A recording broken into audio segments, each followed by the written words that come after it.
None, that'll conclude the hearing on House Bill 1924.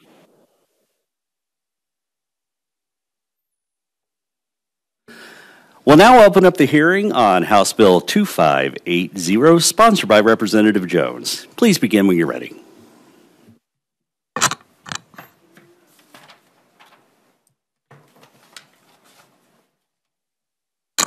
Thank you, Mr. Chairman, members of the committee. I do know that there's a parade tomorrow, and many of you are going to that, so thank you so much for spending your evening with me for a few moments. For the record, Representative Holly Jones, representing the 88th District, Western St. Louis County. I'm here today to speak with you on House Bill 2580. I'm going to do my absolute best to get through this without any tears, so bear with me. First, I want to talk to you about Believe in G Day and what Believe in G Day means to me, and a little bit about what Believe in G Day would do. Believe in G is for Gianna Marie Wacker, and we just so happen to have her and the Wacker family here to be present for this hearing this evening. They came up from St. Louis County, and I am so honored to have them here. Gianna has Sanfilippo syndrome. Sanfilippo syndrome is also known as childhood Alzheimer's. It's a very rare condition, and I'm going to read a little bit of this because I want to get all the statistics right. But imagine Alzheimer's and dementia, but in children. In a nutshell, that's what every family of children with Sanfilippo syndrome faces. Sanfilippo syndrome is also known as MPS III. It's a terminal neurodegenerative disease. It causes children to lose all the skills that they've developed over their young lives. Because of its neurodegenerative nature and multi-system impact, Sanfilippo syndrome is often called childhood dementia, or again, childhood Alzheimer's. Currently, there's no FDA-approved treatment or cure, but there's research happening, so there is hope. When we say that it's rare, it generally occurs in 1 out of 70,000 children. To be diagnosed with Sanfilippo syndrome, both parents have to be a carrier. This isn't something that they generally test for, so it's extremely rare to even know if you are a carrier. Sanfilippo syndrome is often misdiagnosed as autism, especially in the little guys, because it mimics a lot of the same symptoms. So once they diagnose you with autism or a similar disorder, it takes years even beyond that to then dig in deeper to find out if there's something additional going on. It's estimated that Sanfilippo syndrome affects 1 in every 70,000 births. However, the prevalence could be higher because the testing is basically non-existent. The true number will only be known when Sanfilippo is included in newborn screening. What causes Sanfilippo syndrome? Children with Sanfilippo syndrome are born with a single genetic defect. It's a change in their DNA that causes their bodies to lack a necessary enzyme. Because of the lack of the enzyme, their bodies are unable to break down cellular waste that our bodies would normally exude. Instead, their bodies, and particularly the brain, becomes clogged with toxic levels, which causes a cascade of detrimental effects and untimely death. Almost all Sanfilippo syndrome children don't make it out of their early teens. But our Gianna is a unicorn. Her doctors describe her as that because she's 15 years old, and she's still doing pretty good. So we're proud to have her here today. Signs of Sanfilippo can be present in newborn periods of a child's life, but often go unnoticed because there's no newborn screening. Most symptoms typically begin to be recognized within 1 to 6 years of age, when the child begins to show signs of developmental delay. Relentless and completely devastating, Sanfilippo has a 100% mortality rate, with children typically passing away in their early teen years.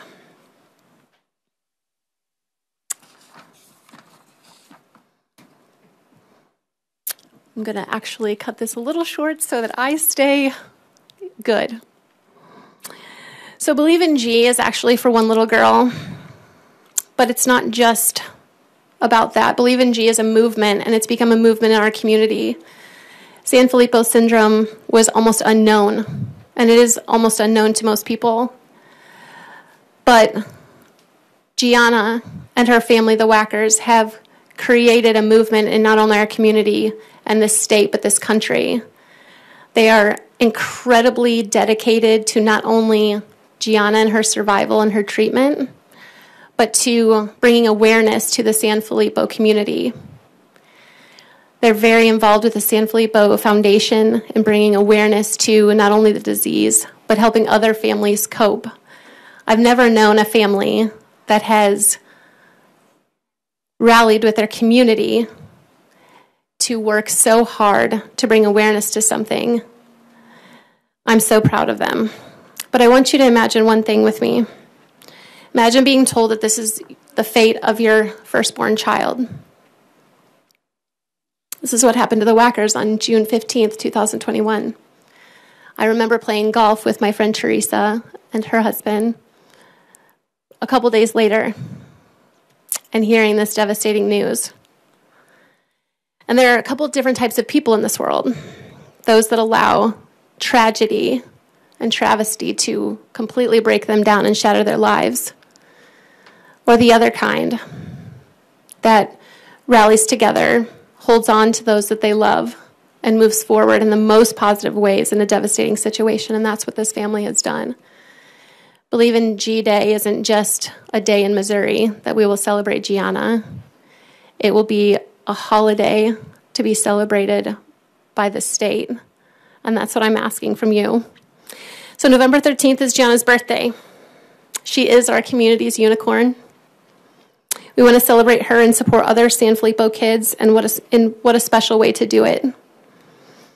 We honor Gianna and the kids that are dealing with Sanfilippo syndrome and their families through Believe in G Day. Gianna is so special. She loves to dance and sing and ride her bike and watch her siblings play sports, which she is no longer able to do. Again, this day isn't just about Gianna, although she's why I'm here. But this day will also bring awareness to the Sanfilippo community, and I hope that parents in other states and friends of parents of Sanfilippo kids in other states will bring their own Believe in G Day to their states. Thank you for allowing me to present this bill. I made it, and I didn't cry. I'll take any questions. Thank you, Mr. Chair. Good job, Representative. Do we have questions for the committee? Ms. Fountain Henderson, please begin. I never heard of it. I'm glad you brought it. So my question to you, so believe in the letter G. So but you're saying it's for all the children? So her name is Gianna Marie, and Believe in G has become kind of our motto, our battle cry, if you will, in our community and around the state. And I've given you a pamphlet that has her picture on it and some additional information. But Believe in G is actually the movement, if you will, of how we have been able to rally around this family. She is a minor, so I hesitated to call this Gianna Wacker Day. And in doing so, it is so personal to one child when you do that. However, Believe in G really is our community's slogan for this. And I do know that I've had conversations with a couple of the representatives that had some just pushback on G could mean anything. But, it is important to educate ourselves on what the bills that we pass are. And I know some of the public have reached out to the representatives and said this G could mean anything. Of course, they didn't read the bill, but I know what you're thinking. I really still like the Believe in G. Okay. Well, thank you. And thank you for bringing the information because, like I said, I never heard of that. But now, since you said a minor, thank you. Of course. Additional questions from the committee. Representative Dixon Clark, please proceed. To inquire. Proceed. Thank you. So first I commend you for holding back the tears. What a compelling story. to hear such a courageous, beautiful child to be honored and bring an awareness around this Sanfilippo syndrome. My question is, how would they know if it's Believe in G Day? How would they know to go a step further to find out the research or what is G Day significant to? Is there any way to add that Sanfilippo syndrome G Day into the title? So where it's still acknowledging her and also giving or shining light to the syndrome to where more resources will become available. People will be made more aware of this syndrome. So just kind of throwing that out there because Sure.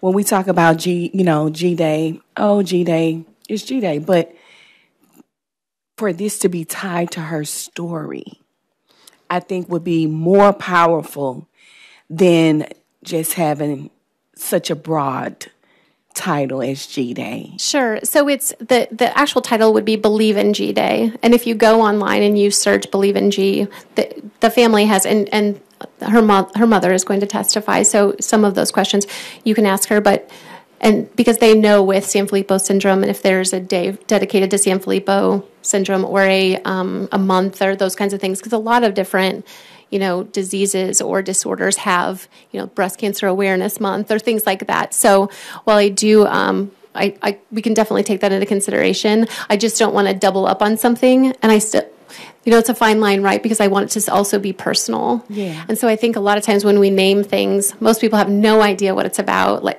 I honestly, the gentleman that spoke earlier about the bill for another, the gentleman that passed away, I wouldn't know who that is unless I dug in, right? Mm-hmm. So I want it to stay personal, but I'm willing to work on it a little bit. Sure. Sure. I commend you for bringing this forward and wanted to go on record that great job to the mom and thank you for bringing her here today to continue to fight against this and raise awareness around this, and kudos and my hat goes off to you, and hoping to support this bill. Thank you so much.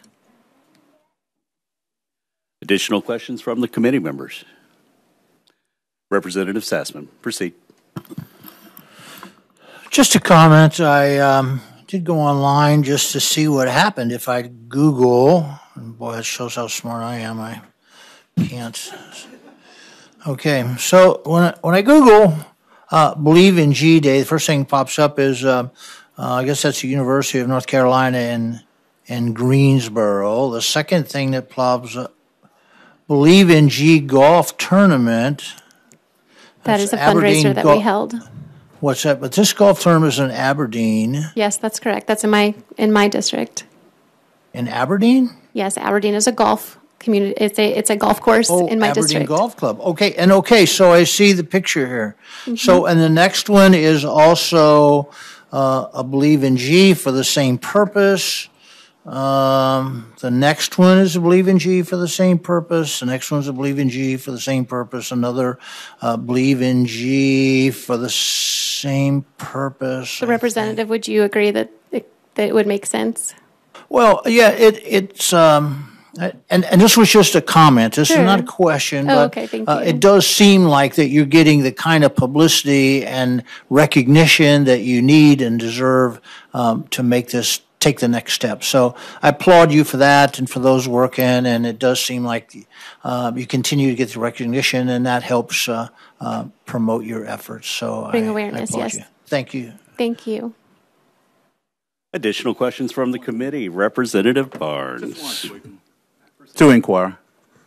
Okay, good evening. How are you? Yeah, I was supposed to be on the road by now. No, you told me you weren't going to be here. I know. I hadn't planned on it. Just one quick question: Do we have a national recognition day for this awareness, for the awareness of this disease? I do not know, but I'm sure that Mother knows, and we can ask her as soon as she comes up to testify. Okay. Well, I'm gonna let you off the hook. Well, thank you. All right. Any additional questions? Seeing none, thank you for your presentation. Thank we'll you, move on Mr. to public Chairman. testimony for House Bill 2580. I'd like to invite anybody coming up to testify in favor.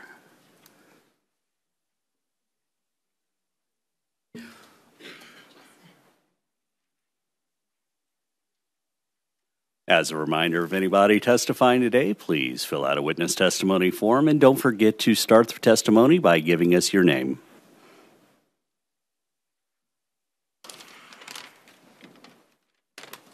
My name is Luke Wacker.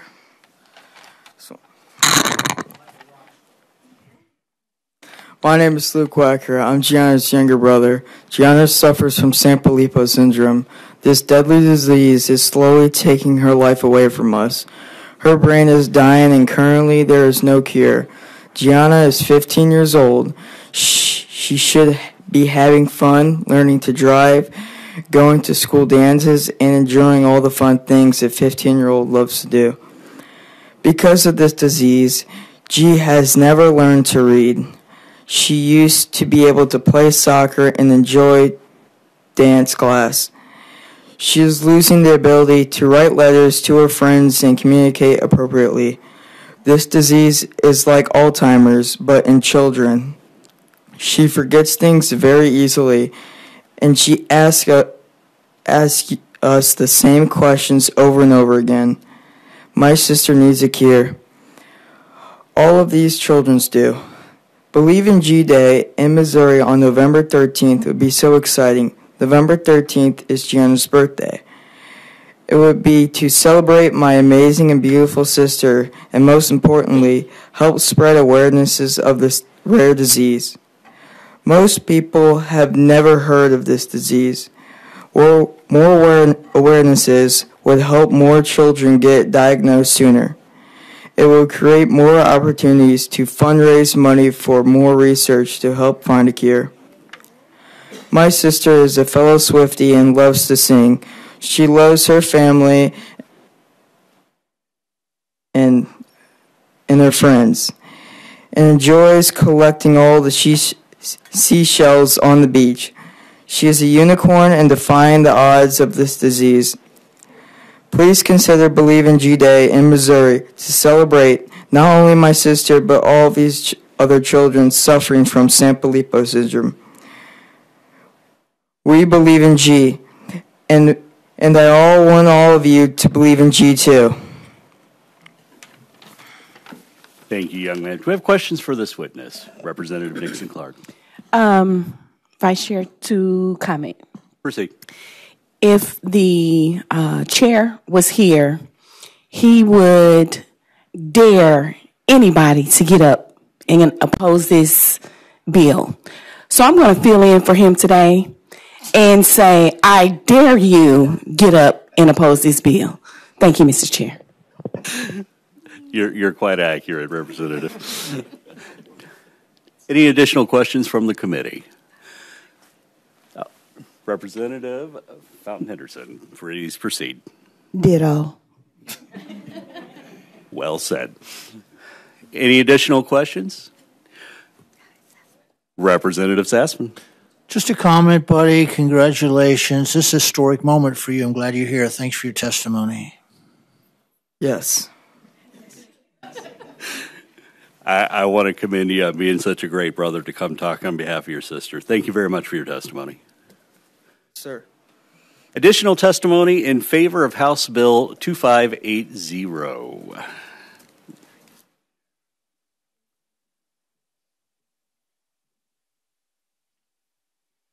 Members of the committee, thank you very much for having us today and hearing our bill presented by Representative Jones.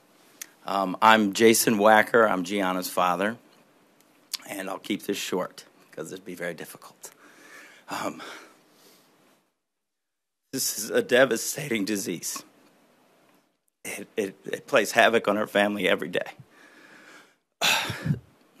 A naming bill doesn't seem very powerful, but awareness is the key factor in this disease to help promote a cure. Rare disease, as most of you know, is a difficult situation for any family or any individual. And the most powerful thing we can do is to raise money to help find a cure. And awareness is a key component in that. Believe in G will not only be a huge win for our family, but a huge win for any child suffering from a rare disease that will take their life. That's all I have. Questions from the committee? Seeing none, thank you very much for your testimony. Thank you. Anybody else here to support House Bill 2580?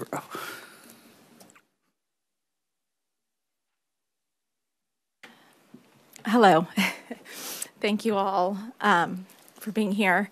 My name is Teresa Wacker, and I'm G's mom. And nobody, a parent, a mother, nobody wants to see your child suffer. No one.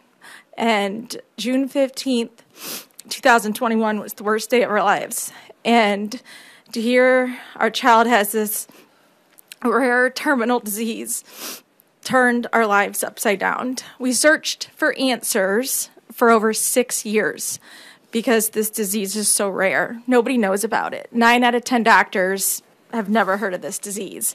We still go to appointments for her, and we go to a lot. She's got a great team, a medical team in St. Louis. And, you know, for example, we go for an MRI for her body to check all of her organs. And, you know, the doctors are like, what disease is this? I've never heard of it. And there are currently 2 children in St. Louis, that's it, with this disease. And the thing about this disease is the awareness aspect. We say awareness. We just want awareness. And this Believe in G Day would mean so much because if we could help one child get diagnosed earlier in life.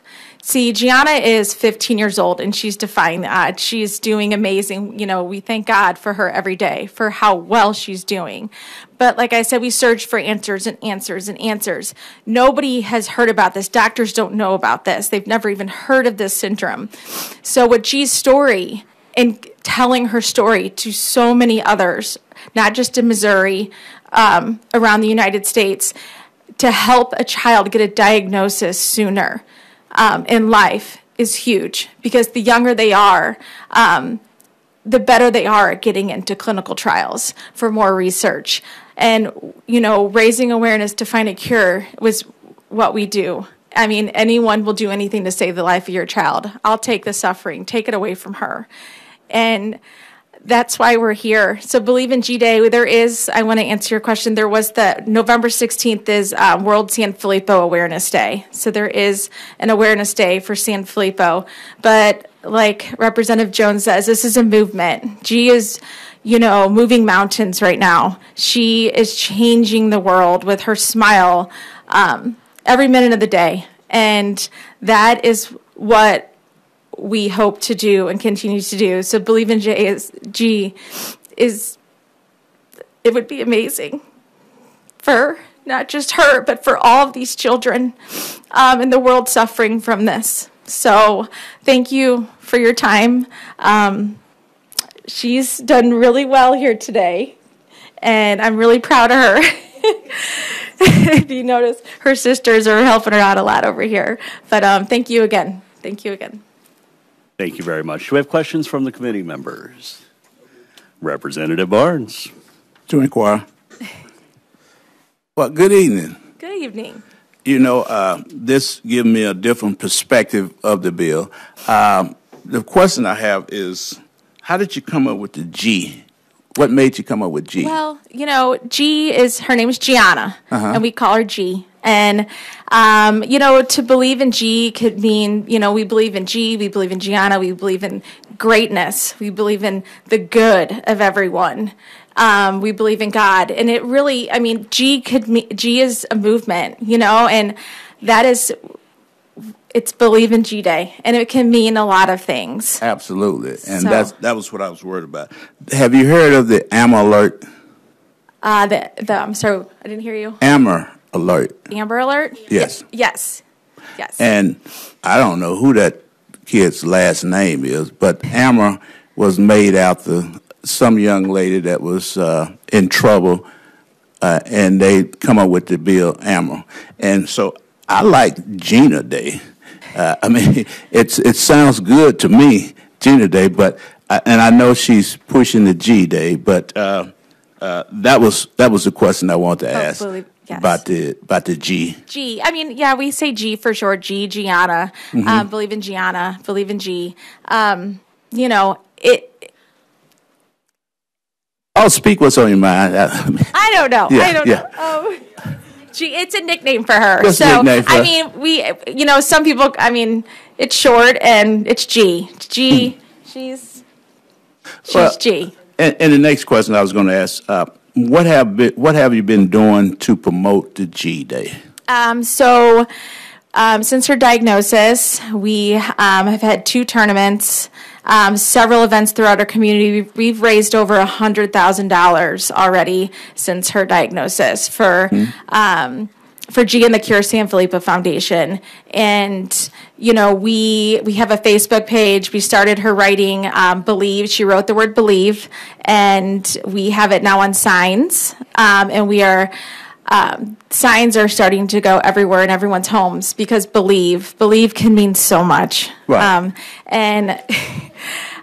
We've done, we have our Facebook page. We're getting our Instagram up and going. It's Believe in G, Cure Sanfilippo is her Facebook page. And we have everybody flooding to that page as well. But in our community, we have a parade for her. She is in our huge staple in our parade. We have events at local schools. We have Pi Day, where, on March 12th, March 14th, students have been raising money with, selling pies at lunch.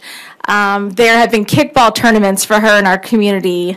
It's been incredible. People really are just rallying around and support. It's not just, it's a rare disease. Yes. Oh, don't get me wrong. I'm all in support of awareness of this disease. There's no doubt about it.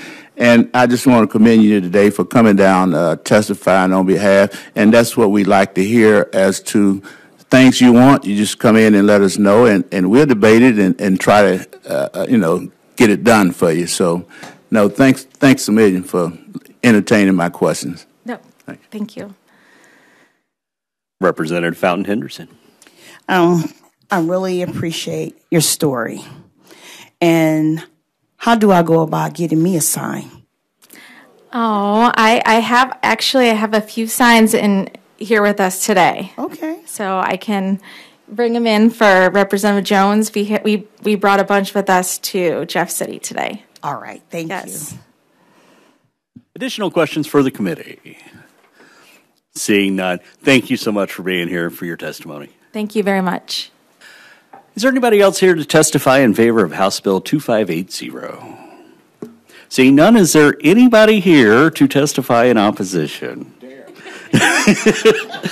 Seeing none, is there anybody here for informational purposes only? And seeing none, that will conclude the hearing on House Bill 2580.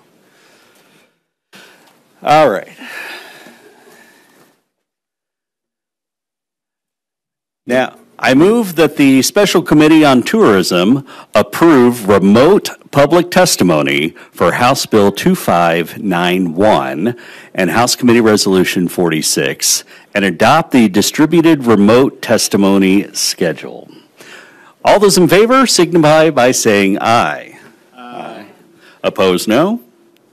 And the ayes have it. You've approved the remote testimony for House Bill 2591 and House Committee Resolution 46.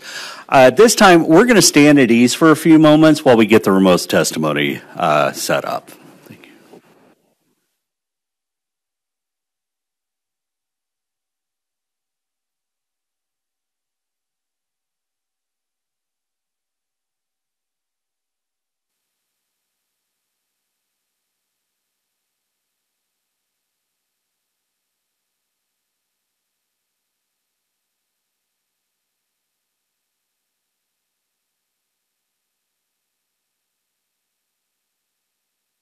Stay.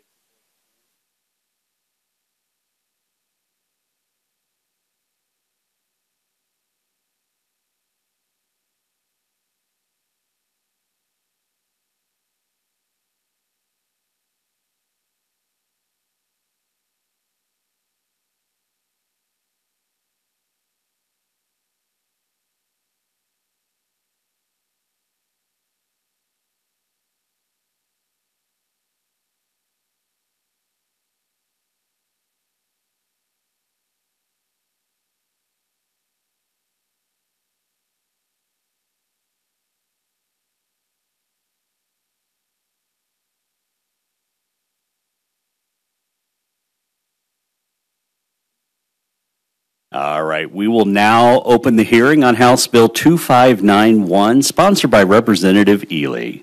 Please begin when you're ready. Thank you, Mr. Vice Chairman, members of the committee. HB 2591 and HCR both establish Amyloidosis Awareness Day. My name is State Representative Anthony Ely, District 36, for the record. So HB 2591 and HCR 46 both establish Amyloidosis Awareness Day on May 8th. May 8th is the National Amyloidosis Awareness Day, and so we're just keeping in line with that.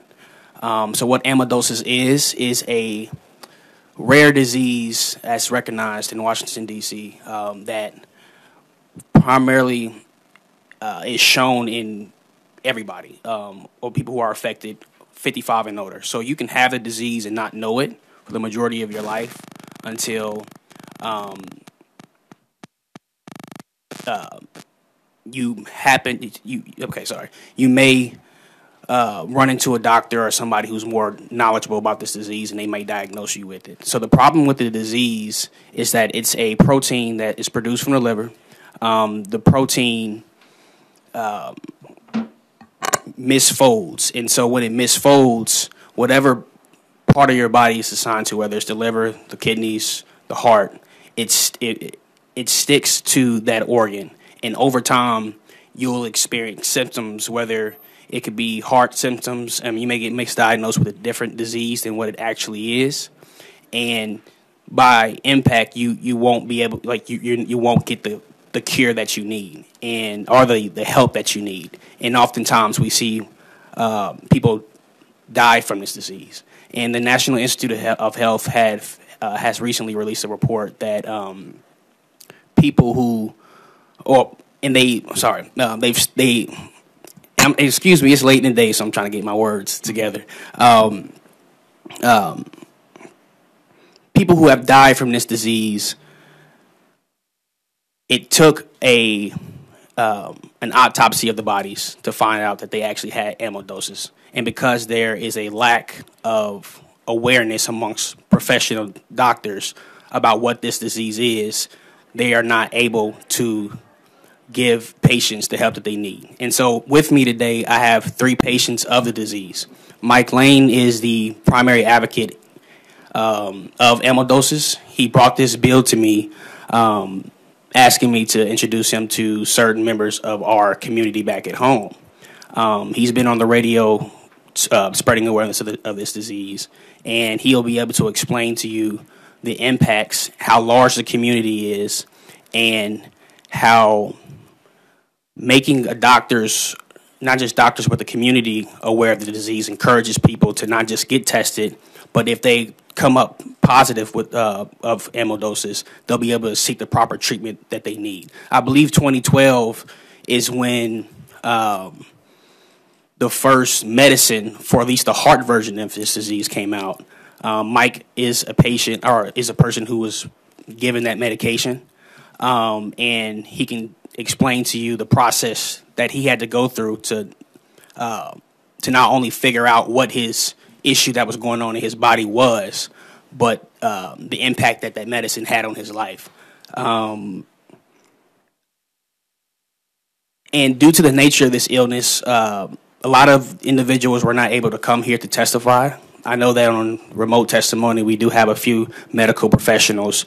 I believe the guy who is responsible for the creation of the first medicine is one of the witnesses on Zoom, along with 2 other medical professionals. And so the key takeaway here is the more the community understands not only how this disease spreads, the hereditary nature, and also the importance of being tested for this disease, the greater likelihood that the disease will be caught, you can get treated, and you can you may have a better chance at a longer life. And as I mentioned earlier, this disease primarily it shows up in people 55 and older, but it could be prevalent or present in you throughout your lifetime, and you just don't know it. And with that, I'll take any questions for the committee. Questions from the committee members? Representative Barnes, did you come prepared with questions on this one?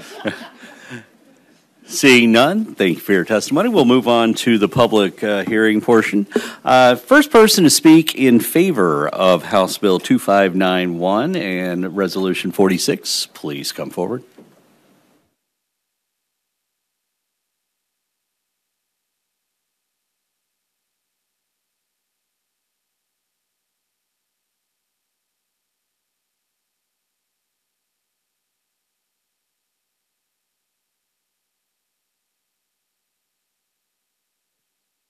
Okay, excuse me.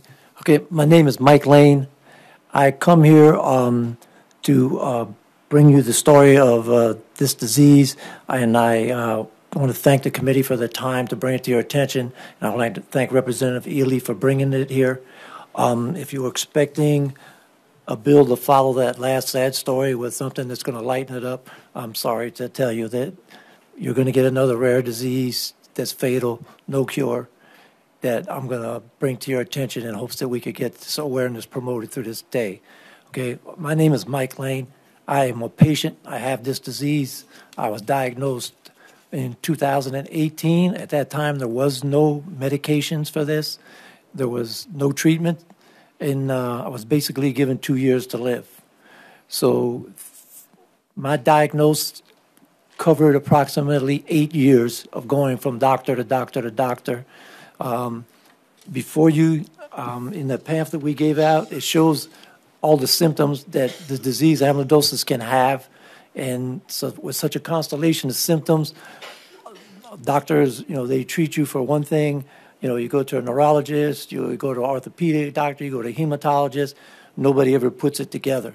Thankfully now in Missouri, St. Luke's Hospital, through the hard works of Dr. Sperry, has created a center of excellence.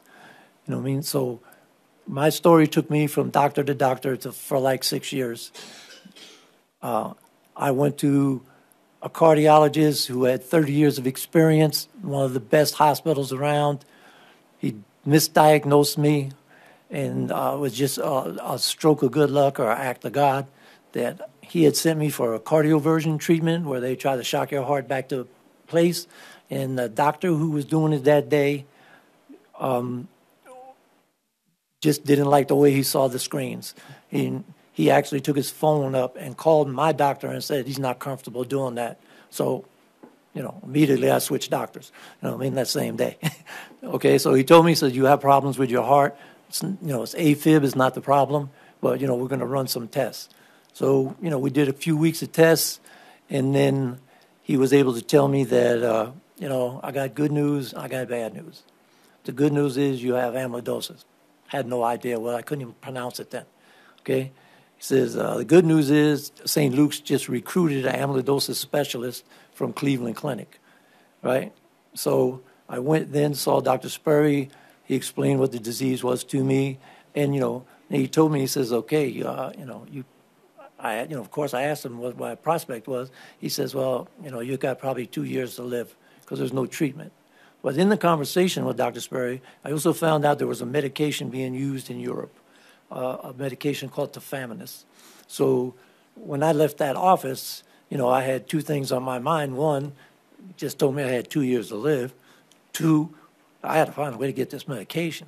If it took looking it up and making it myself, I was ready to pursue any avenue.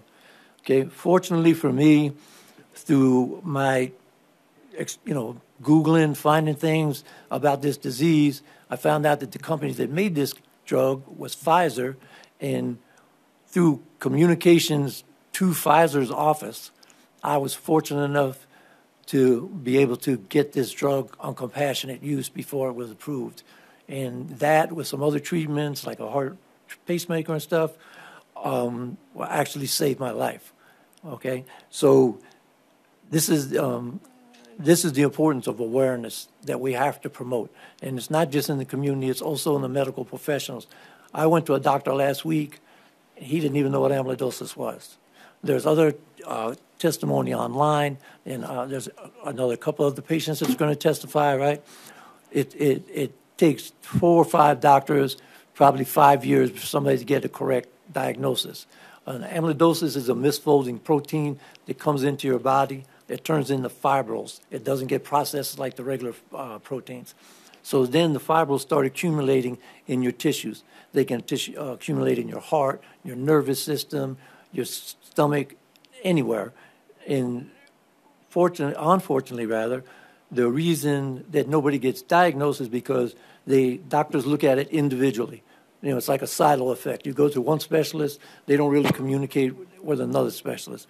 That's why people with amyloidosis need to go to what they call a center of excellence.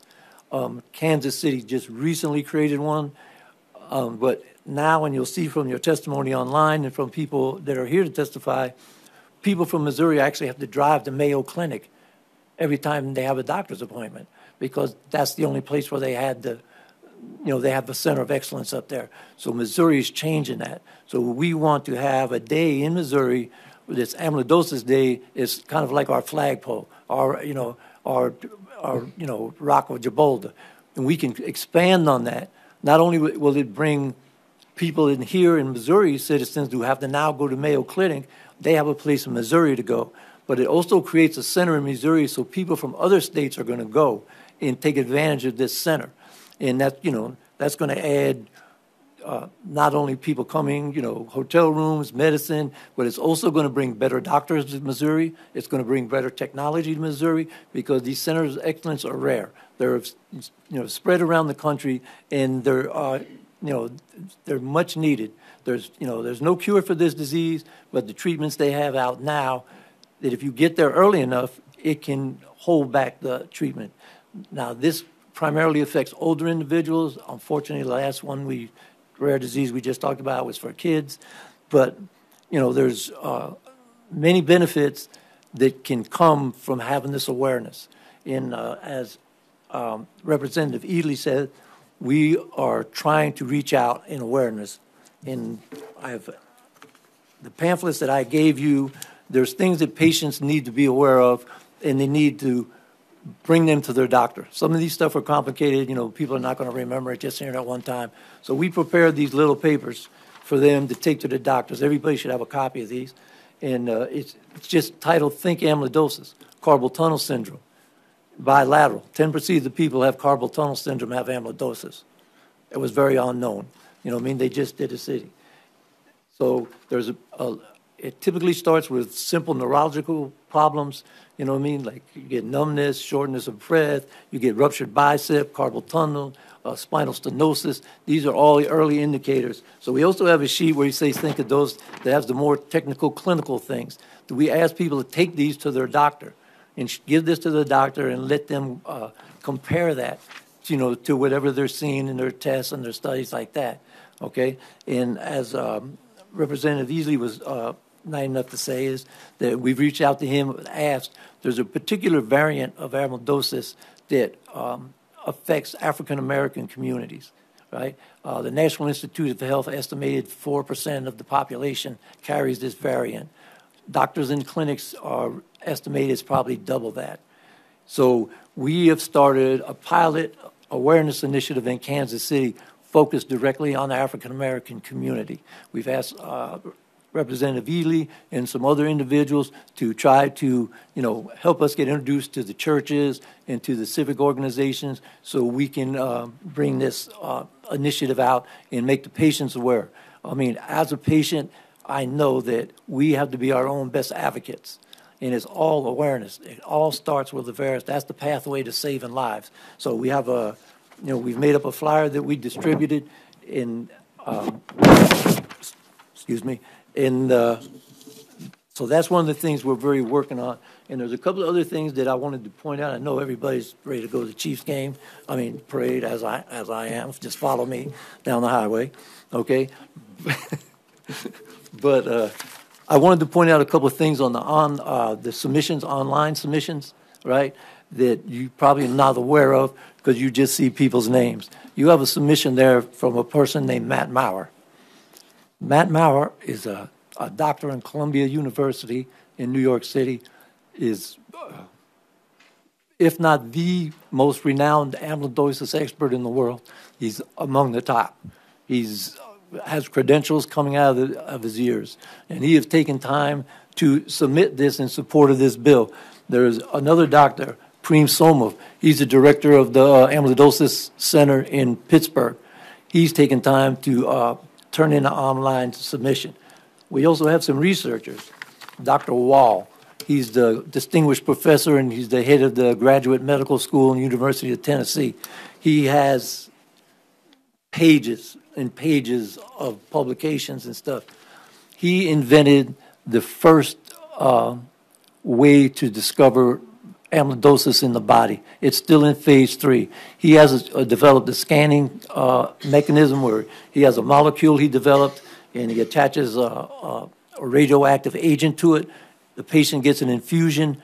You go and get a full body scan and it lights up where amyloidosis is wherever in your body. This is still in clinical trials. I'm one of 52 people in the world that has had this trial, so it definitely works. And the second page, because there's no cure, the second phase of this particular technology is he's going to use the same molecule, but instead of attaching a nuclear agent, he's attaching another, some kind of molecule that they developed, which will go in your body, attach itself to the amyloid fibrils in your body, and activate your immune system. And the immune system will then start to deplete the fibrils from your body and hopefully restore your organs back to normal health. Okay, and then there's another person who just signed his online submission, Jeffrey Kelly. This is Dr. Jeffrey Kelly. He is the person who developed the first amyloidosis drug we ever get approved in this country, and it's the only heart amyloidosis drug specifically for the heart. He developed a drug called tafamidis. If you read those pamphlets or if you've Googled amyloidosis, you'll see this is like world changing. I got it as compassionate use, and I attribute my being here today to that. I mean, he sold the drug to Pfizer for many hundreds of millions of dollars, to his credit. But I mean, this drug works, and if we can get people to get diagnosed and get into treatment, we can do this before the organ damage does. And I mean, not only are we helping these people, we're also helping, Medicare, Medicaid, things like that, because rather than go over these prolonged treatments where, your heart treatment, your liver goes bad, we can catch it early, and these treatments will slow the progression down greatly. You know what I mean? And then we also have one in there from a doctor, Sarah Cuddy in Harvard, and there's a online, online you're going to have people testify to. Excellent. Thank you so much for your testimony. Do we have any questions from the committee for this witness? Seeing none, thank you very much. At this point, before we take any more testimony from those in the room, I'd like to move to the remote testimony portion. Just give me a moment as I work through the technical details of this.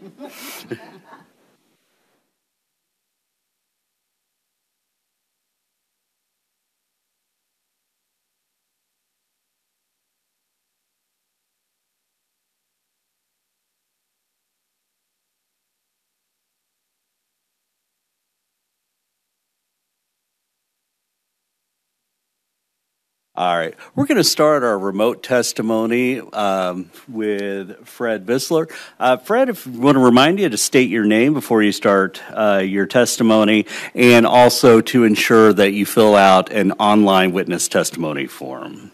And when you're not talking, when we're discussing, please ensure that you're muted. But please, Fred Bisler, please go ahead with your testimony.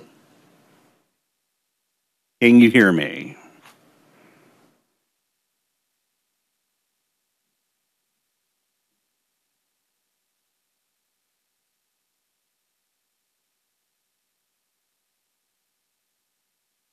Who are you asking for?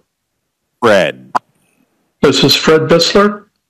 Thank you, Mr. Bisler. Please go ahead with your testimony. Yeah, sorry, I've misunderstood the name. Again, my name is Fred Bisler.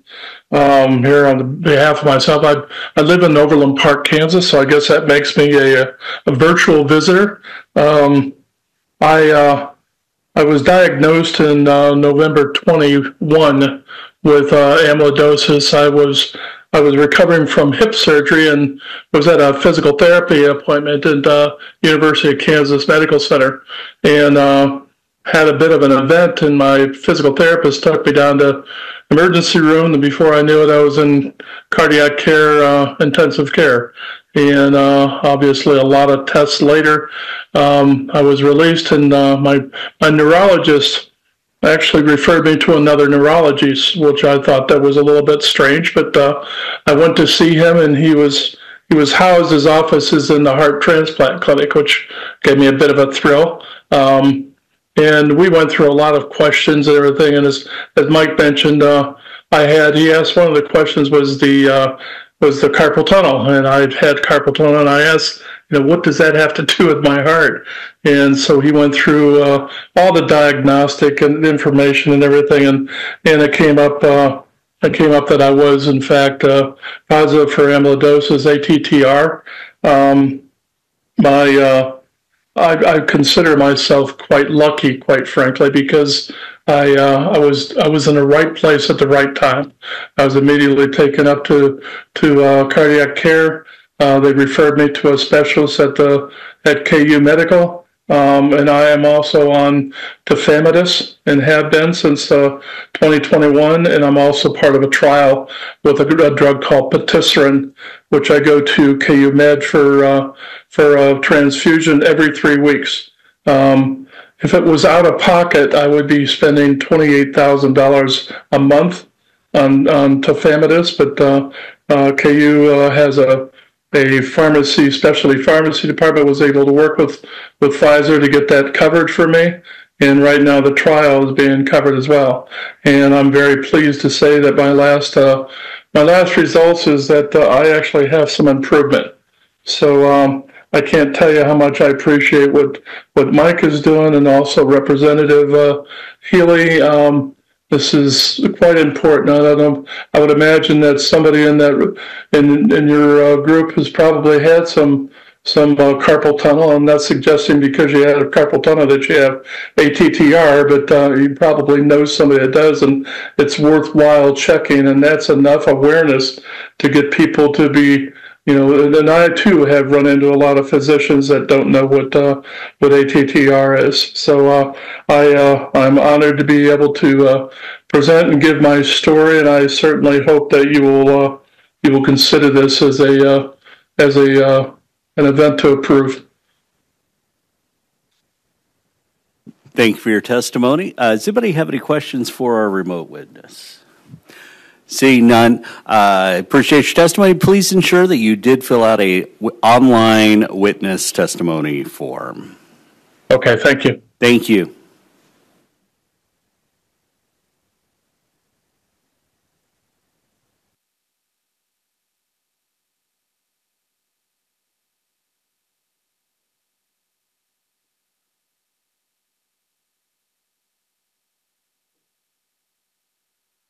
All right. Next, we're going to invite Muriel into the witness testimony platform.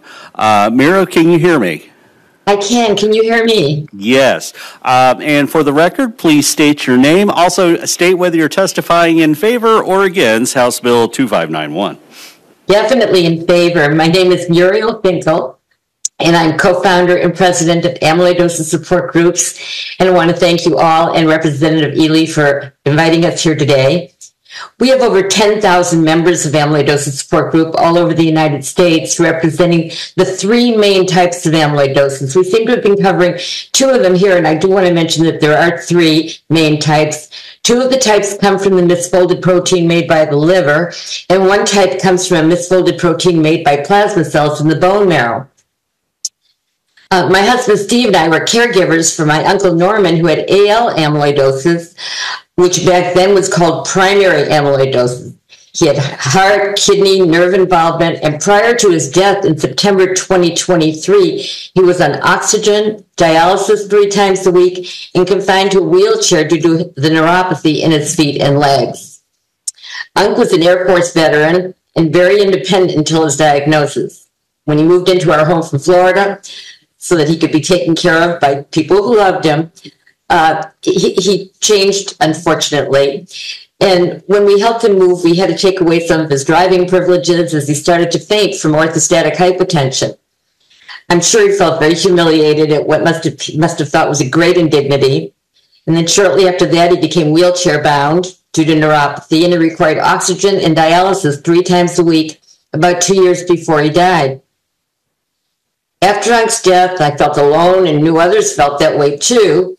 I found them, and we found that there had to be a way to navigate this disease, and we were going to learn what those pathways were and how to get on it. We formed amyloidosis support groups to educate and empower patients and their loved ones.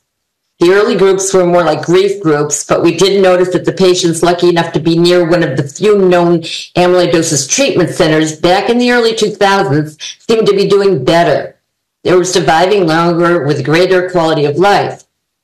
It was not practical to tell all amyloidosis patients to get to one of these 2 or 3 centers. First of all, insurance would never have allowed that. And the difficulty that many patients would have had traveling to one of those centers would have made it very impossible. So our thought was, how do we get more doctors in more hospitals aware of amyloidosis to include it in their differential diagnosis? In other words, we see in St. Luke's with Dr. Sperry's group is a perfect example of the awareness helping, bringing in doctors, educating the doctors on amyloidosis, and then they open up amyloidosis centers, which is very exciting. So we can see that awareness has a very important part to play. Thanks to patients and loved ones, some sharing their journey with you today and sharing with the powers that be, amyloidosis is becoming more known in the world. With events such as Amyloidosis Awareness Day, amyloidosis is placed on the radar of more physicians and future physicians. Imagine a day when patients with amyloidosis shows up to a physician's office with the usual vague symptoms of shortness of breath and fatigue, or bilateral carpal tunnel syndrome and an enlarged tongue, and the physician immediately looks for amyloidosis along with the other common diseases. I think that all of you are contributing to making that day a reality. And you could actually today have the power to alter the life of many patients and their loved ones. So we thank you. Muriel, thank you so much for your testimony. Is there anybody with any questions for this witness? Seeing none, thank you again. You're very welcome. Thank you.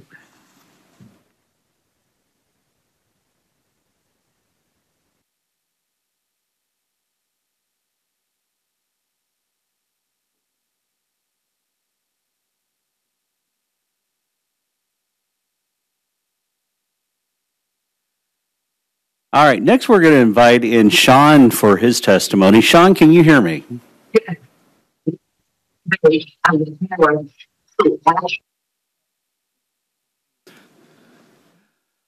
you say that one more time, please?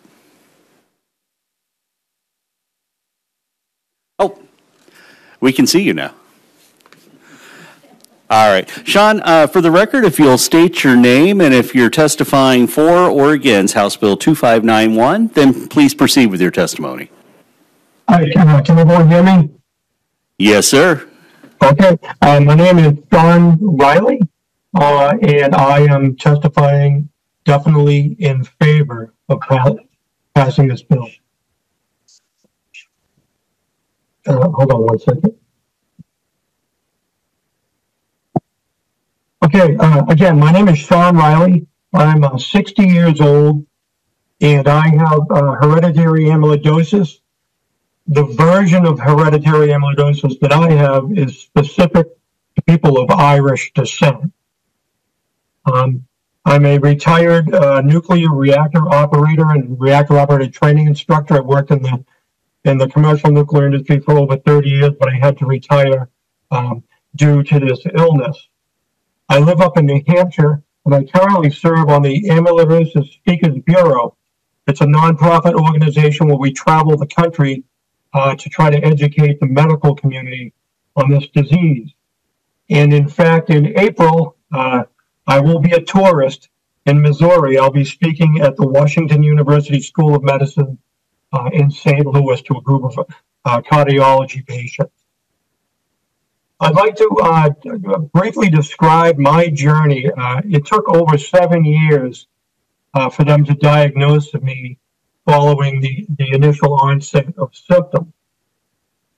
In 2012, living in New Hampshire, I went to a local hospital. I had a bilateral carpal tunnel, and you've already heard about that here from a couple of other people. So I had the surgery on both hands, and I didn't think anything of it at the time, nor did the local surgeon in New Hampshire. But what had really happened was I was experiencing my first symptoms of this disease.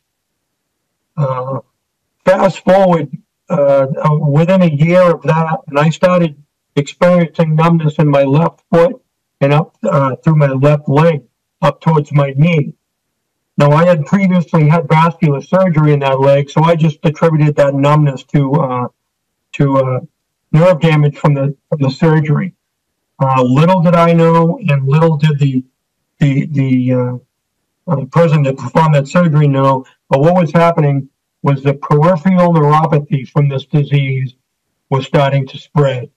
I can tell you that it has spread. It's now up both of my legs, up past my hip into my abdomen. I can still walk, but it's with a degree of difficulty, with stairs, climbing stairs almost being impossible to do.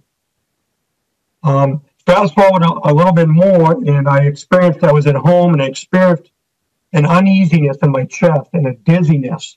I thought I was having a cardiac event. They brought me to the hospital by ambulance, did all the workups that you would normally do for a coronary event, and it all came back negative. They couldn't see anything that was wrong. We now know that what was happening was I was experiencing severe orthostatic hypotension or low blood pressure. So now the disease was affecting my autoneurous system, and my body was no longer able to regulate its blood pressure. I still have that symptom, and I still take medicine to try to combat it to this day. Next, I started experiencing gastrointestinal symptoms. The gastroenterologist up in New Hampshire performed a endoscopy and a colonoscopy, and they could see nothing wrong. And they thought maybe I was just having symptoms of acid reflux, which is a fairly common thing that you hear about. In my case, little did that doctor know, but now the disease was starting to affect my gastrointestinal system. I had a second about shortly thereafter, same thing with chest pains and dizziness. I was brought to the same hospital in New Hampshire. At that point, the cardiologist decided to perform some testing on my heart. They performed a scan of my heart, and he noted that my heart seemed quite thick and robust. And he said I had what he thought was an athlete's heart. I can tell you that prior to the onset of the disease, I played ice hockey from an early age all the way up through men's league hockey, and I lifted weights as a regular at the gym. So he thought that my heart was robust from my previous athletic activities. Unfortunately, he was wrong, and what he was actually seeing was a thickening of my heart wall due to amyloidosis starting to affect the heart. So that all occurred locally at New Hampshire hospitals. In 2018, I actually took a retirement package from the power plant that I was working at for 30 years, and I was offered a job as an independent contractor to teach engineering overseas in the United Arab Emirates in Abu Dhabi. I moved over there in the summer of 2018, and as soon as I got there, within a week, I had the same chest pains, dizziness, and this time I actually fainted. So I was brought to the local hospital in the village that I was working at. They first attributed it to the fact that I had moved over from the United States to the Middle East in the middle of summer, and they thought it was just perhaps that I was lack of fluids, if you will, and I had passed out from that. The same thing happened 2 weeks later. I went to the same doctor. The doctor then said, okay, something might be going on here that's beyond my capabilities. And I suggest that you go into the city of Abu Dhabi the Cleveland Clinic from the United States has a center there. So that's what I did. I went to Abu Dhabi. I saw a cardiologist there. He mashed heads with one of his peers back at the Cleveland Clinic in the United States, and they said, we believe you have may have this rare disease called amyloidosis. So they suggested to me, they knew that I was from the Boston area. They suggested to me that I fly home and see Dr. Rodney Falk at the Brigham and Women's Hospital in Boston. So that's what I did. Dr. Falk performed a series of tests, and he was assisted by Dr. Sarah Cuddy, who earlier it was mentioned that she's one of the people that signed the petition for the passing of this bill. They performed testing. They confirmed that I had amyloidosis, and that more specifically, I had hereditary amyloidosis and the version that's typical or consistent with people of Irish heritage. Fortunately for me, the drug patisiran had just come out of trial at that point. So Dr. Falk explained to me the gravity of the situation, and he suggested that I should start treatment with patisiran. It was a brand new drug, so I had questions about it, and I asked him, well, what would happen if I didn't go on patisiran? And he said, this would be fatal probably within 2 years. So the decision for me was easy. So we started it on patisiran. And I can tell you that I just last week had my 74th infusion. The infusions are every 3 weeks. So it's been over 4 years now where I've been on this drug, and it has been successful in, it hasn't cured the disease, but it has, by all indications, blocked or halted the progression of the disease. So I'm very lucky. So I'd like to speak to you. I said I've had this treatment for 4 years. I'm still here.